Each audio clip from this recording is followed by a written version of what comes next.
Om Swastiastu. Halo teman-teman, perkenalkan nama saya Niputu Anggun Kencana Dewi, NIM 1907531219, nomor absen 18. Baik, di sini saya akan menjelaskan mengenai investasi dan penentu-penentu tingkat investasi dalam ekonomi makro. Yang pertama, saya akan menjelaskan mengenai definisi investasi. Menurut Sadono Sukirno, investasi atau penanaman modal merupakan pengeluaran penanaman modal atau perusahaan untuk membeli barang-barang modal dan perlengkapan-perlengkapan produksi untuk menambah kemampuan memproduksi barang dan jasa-jasa yang tersedia dalam perekonomian. Penentu-penentu tingkat investasi. Faktor-faktor utama yang menentukan tingkat investasi adalah yang pertama, tingkat keuntungan investasi yang diramalkan akan diperoleh, yang kedua, tingkat bunga, yang ketiga, ramalan mengenai keadaan ekonomi di masa depan, yang keempat, kemajuan teknologi, yang kelima, tingkat pendapatan nasional dan perubahan-perubahannya, dan yang keenam, keuntungan yang diperoleh perusahaan-perusahaan. Baik, di sini saya akan membahas mengenai tingkat keuntungan yang diramalkan dan tingkat bunga.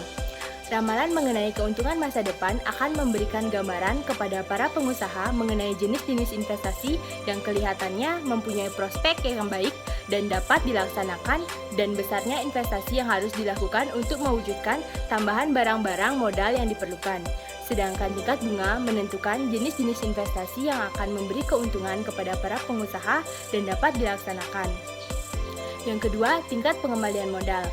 Nilai sekarang dari pendapatan yang diperoleh di masa depan atau menghitung tingkat pengembalian modal merupakan cara yang digunakan perusahaan-perusahaan untuk menilai kesesuaian dari sesuatu investasi yang akan dilakukan. Suatu kegiatan investasi dapat dikatakan memperoleh keuntungan apabila nilai sekarang pendapatan di masa depan adalah lebih besar daripada nilai sekarang modal yang diinvestasikan.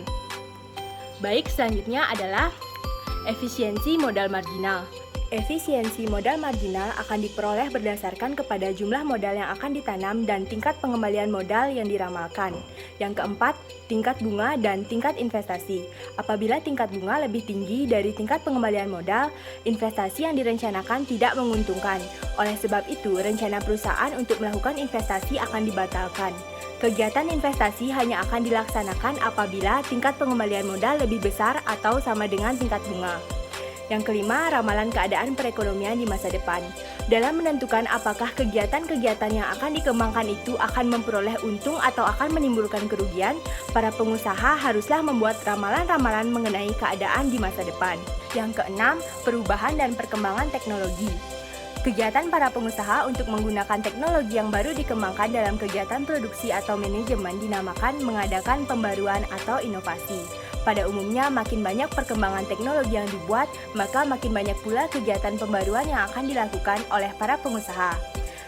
Untuk melaksanakan pembaruan-pembaruan, para pengusaha harus membeli modal-modal yang baru, dan ada kalanya juga harus mendirikan bangunan-bangunan atau pabrik-pabrik industri yang baru.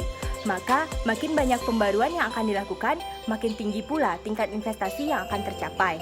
Yang terakhir, yang ketujuh, pendapatan nasional. Tingkat pendapatan nasional yang tinggi akan memperbesar pendapatan masyarakat, dan selanjutnya pendapatan masyarakat yang tinggi tersebut akan memperbesar permintaan terhadap barang-barang dan jasa-jasa. Maka keuntungan perusahaan akan bertambah tinggi dan ini akan mendorong dilakukannya lebih banyak investasi. Baik, sekian video dari saya, semoga bermanfaat. Terima kasih dan saya tutup dengan Parama Santi. Om Santi Santi Santi Om.